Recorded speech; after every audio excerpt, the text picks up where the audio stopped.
Hello friends, स्वागत है आपका हमारे चैनल झारखंड स्टडी 99 पर।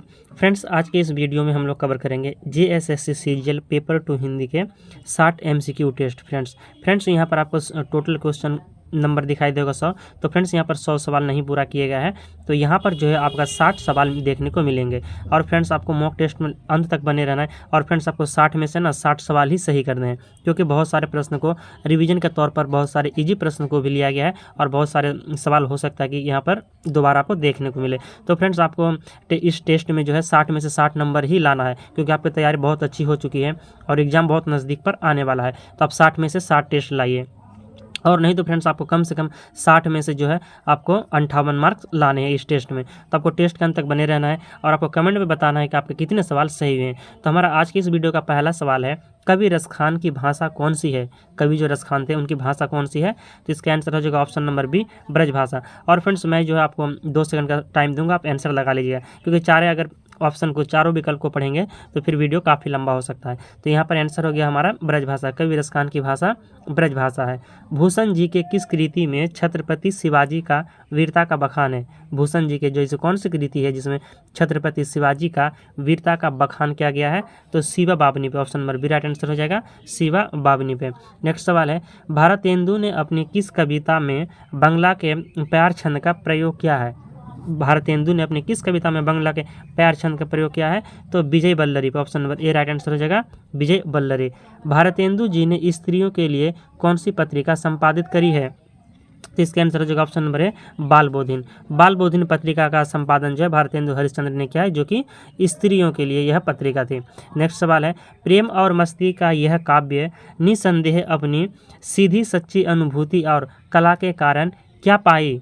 प्रेम और मस्ती का जो यह काव्य है निसंदेह अपनी सीधी सच्ची अनुभूति के और कला के कारण क्या पाई? तो फ्रेंड्स ये जो पंक्तियां हैं कि कोई आपके कहानी का या किसी उपन्यास का अंश है, तो यह किसका अंश है और इससे जो है क्या मतलब संदर्भित किया गया है? तो इसका आंसर होगा ऑप्शन नंबर ए, अर्धख्याति। ये जो है प्रेम और मस्ती का यह काव्य निसंदेह अपनी सीधी सच्ची अनुभूति कला के कारण जो है अर्धख्याति पाई है। नेक्स्ट सवाल है, मैथिली शरण गुप्त की आरंभिक रचनाएं किस पत्रिका में प्रकाशित होती थी? तो सरस्वती पत्रिका में, option number C right answer हो जाएगा, सरस्वती पत्रिका में। बादल राग शीर्षक कविता किनकी है? ये जो बादल राग कविता है फ्रेंड्स, ये किसकी कविता है? तो सूर्यकांत त्रिपाठी निराला की, option number C right answer हो जाएगा, सूर्यकांत त्रिपाठी निराला की। अज्ञेय जी दिल्ली से निकलने वाले किस अंग्रेजी पत्र के साहित्यिक भाग के संपादक थे? ऑप्शन ए पर दिया हुआ है भाट, फिर संडे, सर्चलाइट, या ऑप्शन डी पर दिया है इनमें से कोई नहीं। तो फ्रेंड्स बात करें अज्ञेय जी की, तो वह जो है नव भारत टाइम के थे। क्या हो जाएगा आंसर? नव भारत टाइम। तो आपको याद रखना है कि नव भारत जो टाइम के वह संपादक थे, जबकि तीनों ऑप्शन में से कोई नहीं, यानी इनमें से कोई नहीं आंसर हो जाएगा। तो अज्ञेय जी का आपको याद रहे कि नव भारत टाइम्स अंग्रेजी पत्रिका के संपादक थे। धूमिल को साहित्य अकादमी पुरस्कार से कब सम्मानित किया गया है कवि धूमिल को? तो इसका आंसर हो जाएगा मरणोपरांत। मरणोपरांत जो है कवि धूमिल को, जिसका नाम सुदामा पांडे है, इन्हें साहित्य अकादमी पुरस्कार से सम्मानित किया गया है। पंत जी की काव्य यात्रा को कौन कौन खंड में विभक्त किया जा सकता है? जो पंत जी यानी सुमित्रानंदन पंत की जो काव्य यात्रा है, इसे कौन कौन सा खंड में विभक्त किया जा सकता है? तो इसका आंसर हो जाएगा फ्रेंड्स प्रकृति और दर्शन, प्रकृति, प्रेम और दर्शन, क्योंकि निराला जी जो है फ्रेंड्स वह छायावादी कवि थे और प्रकृति, प्रेम और दर्शन के कवि माने जाते हैं। तो यहाँ पर छायावादी तो दिया हुआ है, लेकिन सवाल पूछा है कि पंत काव्य की यात्रा में कौन कौन सा खंड विभक्त किया गया है? तो प्रकृति, प्रेम और दर्शन आपको याद रखना है, इनमें से कोई नहीं आंसर हो जाएगा। नेक्स्ट सवाल है हमारा, छायावाद को प्रकृति के बीच जीवन का उद्गीत किसने कहा है? तो Mahadevi Verma, option number A right answer हो जाएगा, महादेवी वर्मा। छायावाद को प्रकृति के बीच जीवन का उद्गीत किसने कहा है? तो महादेवी वर्मा ने कहा है। जयशंकर प्रसाद का जन्म कहाँ हुआ था? कवि जयशंकर प्रसाद का जो जन्म है वह कहाँ हुआ है? तो वाराणसी उत्तर प्रदेश में। जयशंकर प्रसाद का जन्म वाराणसी उत्तर प्रदेश में हुआ है। दिनकर जी प्रारंभिक शिक्षा कहाँ हुई थी? दिनकर जी की जो है रामधारी सिंह दिनकर जी की प्रारंभिक शिक्षा कहाँ हुई है? तो इसका आंसर हो जाएगा ऑप्शन नंबर ए, सिमरिया गांव के स्कूल में। सिमरिया गांव के स्कूल में कवि दिनकर जी का प्रारंभिक शिक्षा हुआ है। कलगी बाजरे की जितना तुम्हारा सच असाध्य बिना शब्द और सत्य कविताएं किसकी है? कलगी बाजरे की जितना तुम्हारा सच असाध्य बिना शब्द और सत्य, ये जो कविताएं हैं यह किसकी कविता है? तो अज्ञेय की है। Option number B right answer हो जाएगा, अज्ञेय। नेक्स्ट सवाल है गोदान में रूपा की भूमिका क्या है। 15वां सवाल है कि गोदान में, जो गोदान उपन्यास जिनके लेखक मुंशी प्रेमचंद है, तो गोदान में रूपा की भूमिका क्या है, तो होरी की पुत्री है। रूपा कौन है, होरी की पुत्री है। नेक्स्ट सवाल है रामप्रिया में कौन सिखाता था। रामप्रिया में जो है कौन सिखाता था, तो Phuliya. Option number B right answer हो जाएगा, फुलिया सिखाता था। नेक्स्ट सवाल है हमारा प्रेमचंद की प्रथम हिंदी उपन्यास कौन थी। तो फ्रेंड्स इजी क्वेश्चन, आपको यह प्रश्न बहुत ही ईजी, आपको मालूम ही होगा कि प्रेमचंद की जो प्रथम उपन्यास थी वह थी option number C right answer हो जाएगा, सेवा सदन। प्रेमचंद की पहली उपन्यास सेवा सदन थी। मिर्जा साहब ने मजदूरों से क्या करने को कहा था, तो इसका आंसर हो जाएगा ऑप्शन नंबर एक, कबड्डी खेलने को कहा था। मिर्जा साहब जो थे वह मजदूरों को कबड्डी खेलने को कहे थे। मेरीगंज गांव के किस सेंटर के खुलने की बात कही गई है। मेरीगंज गांव में जो है किस सेंटर के खुलने की बात कही गई है, तो malaria centre. Option number B right answer हो जाएगा, मलेरिया सेंटर खुलने की बात कही गई है। देश में दंगा फैलने की खबर सुनकर गांव में कौन अनशन करने की बात कहा है, तो इसका आंसर हो जाएगा आपका ऑप्शन नंबर बी, सुमृत दास। सॉरी फ्रेंड्स, इसका आंसर सी हो जाएगा, बालदेव।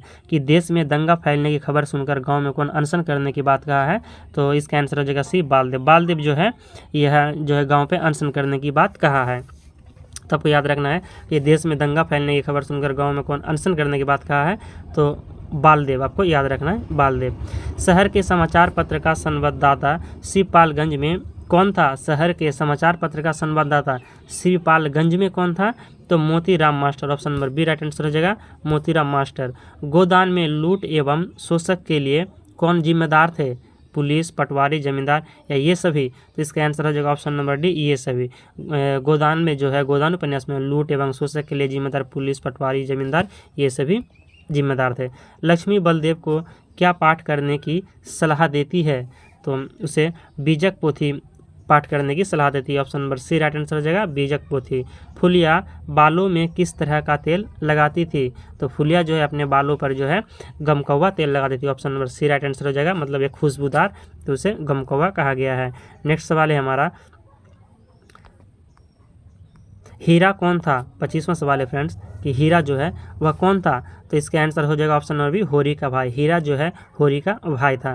बावन दास निम्न में से किस विचारधारा का सच्चा समर्थक थे, तो क्रांतिवाद का। Option number B right answer हो जाएगा, क्रांतिवाद के समर्थक थे बावन दास। राग दरबारी की रचना कब हुई है। राग दरबारी उपन्यास जिनके लेखक कौन है, तो जिनके लेखक है श्रीलाल शुक्ल। ये भी आपको याद रखना है कि राग दरबारी उपन्यास के लेखक कौन है, तो श्रीलाल शुक्ल है। और इनकी जो है रचना हुई है तो कब हुई है, तो 1968 ईस्वी में। Option number A right answer हो जाएगा सदा इसका, 1968 ईस्वी में।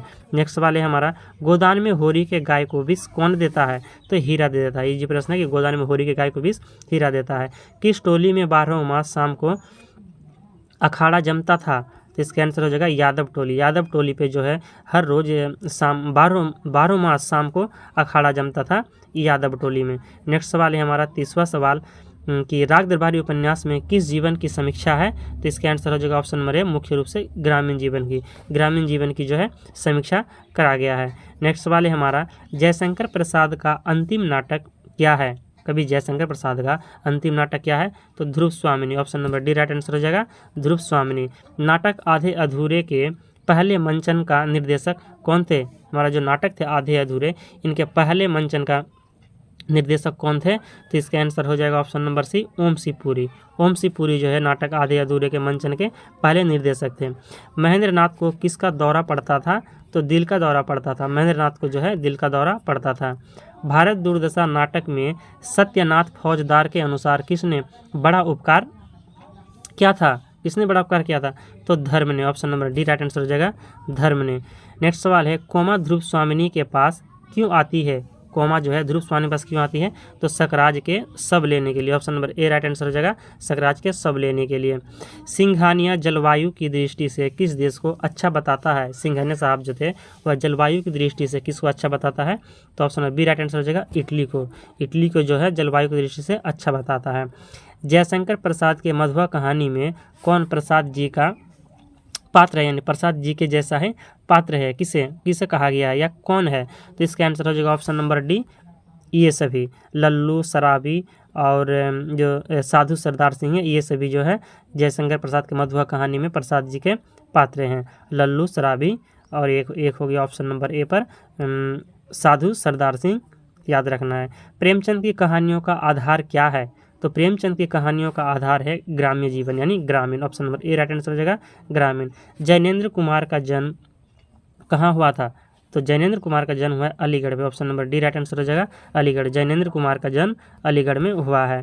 अजनबीपन से त्रस्त इस कहानी के पात्र का नाम क्या है? तो डॉक्टर मुखर्जी है, option number B right answer हो जाएगा डॉक्टर मुखर्जी। अजनबीपन से त्रस्त इस कहानी के पात्र डॉक्टर मुखर्जी है। इनमें से कौन नई कहानी आंदोलन के त्रयी में नहीं गिने जाते हैं? तो राजेंद्र यादव, ऑप्शन नंबर ए जो है राजेंद्र यादव, ये नहीं गिने जाते हैं। जबकि नई कहानी आंदोलन के त्रयी में निर्मल वर्मा, कमलेश्वर, मोहन राकेश गिने जाते हैं। कमलेश्वर जी ने किस पत्रिका का संपादन किया था? कमलेश्वर जी जो है किस पत्रिका का संपादन किया है? तो दिवंगत पत्रिका का, option number B right answer हो जाएगा दिवंगत पत्रिका का। उषा प्रियवंदा का जन्म कब हुआ था? तो उषा प्रियवंदा का जन्म हुआ है 1930 में, option number B right answer हो जाएगा 1930 में। उषा प्रियवंदा का जन्म 1930 ईस्वी में हुआ है। यशपाल की कहानी अभिशप्त में कौन कौन से कहानी है? यशपाल की कहानी जो अभिशप्त है इसमें कौन कौन से कहानी के पात्र हैं? शुक्ला जी, लल्लू, ज्वाला या ये सभी? तो इसका आंसर हो जाएगा फ्रेंड्स ऑप्शन नंबर डी ये सभी। यशपाल की कहानी अभिशप्त में जो है शुक्ला जी हैं, लल्लू है और ज्वाला है, ये सभी कहानी के पात्र हैं। प्रसाद जी का परिवार किस प्रसिद्ध परिवार का था? तो यह जो है सुधनी साहू परिवार, सुधानी साहू परिवार, सुधनी साहू परिवार के थे प्रसाद जी का परिवार, तो आपको याद रखना है साहू परिवार। नेक्स्ट सवाल है किसने गडेरिए की भेड़ चुराकर बाद में मारकर खा ली थी? तो option number C right answer हो जाएगा ठाकुर ने। ठाकुर जो है गडेरिए की भेड़ चुराकर बाद में मारकर खा ली थी, तो 46 का आंसर हो जाएगा ऑप्शन नंबर सी। नेक्स्ट सवाल है लेखक किस वजह से सब यात्रा में शामिल होने की हिम्मत नहीं कर रहे थे? तो इसका आंसर हो जाएगा ऑप्शन नंबर ए सर्दी की वजह से। लेखक जो है सर्दी की वजह से सब यात्रा में शामिल होने की हिम्मत नहीं कर पा रहे थे। गणेशी के घरवाली ने गजाधर बाबू के डिब्बे में क्या रखा था? गणेशी के घरवाली जो हैं वह गजाधर बाबू के लिए डिब्बे में क्या रखा था? तो बेसन का लड्डू, option number C right answer हो जाएगा बेसन का लड्डू। नेक्स्ट सवाल है हमारा रुपये का कितना शेयर मिलता था? और यह जो है रुपये का कितना शेयर मिलता था? तो 12-14 share, option number A right answer हो जाएगा 12 से 14 शेयर। नेक्स्ट सवाल है यह किसका कथन है कि आजकल मिस पाल पहले से स्लिम भी तो हो रही है? तो यह कथन है जोरावर सिंह का, option number B right answer हो जाएगा यह कथन जो है जोरावर सिंह का है। नेक्स्ट सवाल है कौन अपने पति की हालत देखकर ठाकुर के कुआं से पानी लाने का साहस करती है? तो इसका आंसर हो जाएगा option number B Gangi. Gangi जो है ठाकुर का कुआं का पात्र है, तो और इसी पर जो है वह साहस करती है अपने पति के लिए पानी लाने की। नेक्स्ट सवाल है सबका दाह संस्कार कहाँ किया जाएगा? तो इसका आंसर हो जाएगा friends option number A Panchkuian शमशान भूमि पर। पंचकुइया जो शमशान भूमि पर है वहीं पर जो है इसका दाह संस्कार किया जाएगा सबका, पंचकुइया शमशान भूमि पर। नेक्स्ट सवाल है चर्या पद के रचयिता कौन है? तो चर्या पद के रचयिता है ऑप्शन नंबर सी हो गया सबरपा। चर्या पद के रचयिता कौन है? तो सबरपा है, चर्या पद के रचयिता सबरपा है।